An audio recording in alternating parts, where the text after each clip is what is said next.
Welcome to my channel. Today's scary story comes from a viewer. She writes, "Creepy mirror. I have an old building and one of my tenants told me about a mirror in one of the apartments. It's an old building and we don't get many renters. After the cops took the body away, I went back in to clean up. There are hundreds upon hundreds of versions of this story, but they all follow a very similar structure. Also, if you want to hear more scary stories like these, then subscribe for more content. And as always, thanks for watching.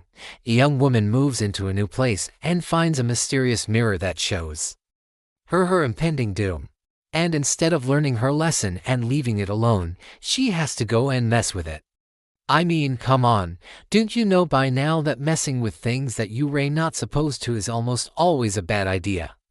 Of course, she doesn't listen to the old wise men who warned her about the mirror, and everything goes wrong from there.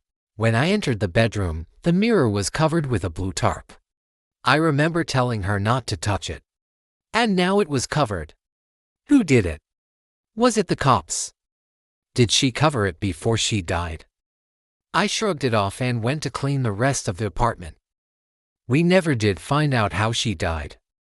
But I think that mirror might be cursed. This mirror was in one of the bedrooms covered with a red blanket. My tenant asked me about it, and I told her it's best not to ask about it or look in it. She seemed to take it seriously. I later found out why. One night I heard screams coming from that apartment. But I didn't think much of it. I figured my tenant finally found someone to shack up with. The next morning I knocked on the door to collect the rent. I couldn't get in. I knocked again and called her name. No answer. So, I let myself in because I make copies of the key for emergencies. The place was a mess. Clothes strewn everywhere, dishes on the floor, and blood all over the walls and the bed.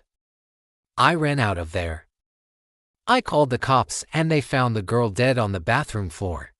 They also found this diary. I won't read what was written in it, but basically she knew something bad was going to happen to her. She was writing down every little thing that happened to her leading up to the incident, and it's all connected to this mirror. The last entry was her begging for help. Now here's where things get strange. This creepy mirror has got to be the most popular urban legend of all time. But what do you think? Is there anything scarier than a mirror that shows your death? Let me know in the comments.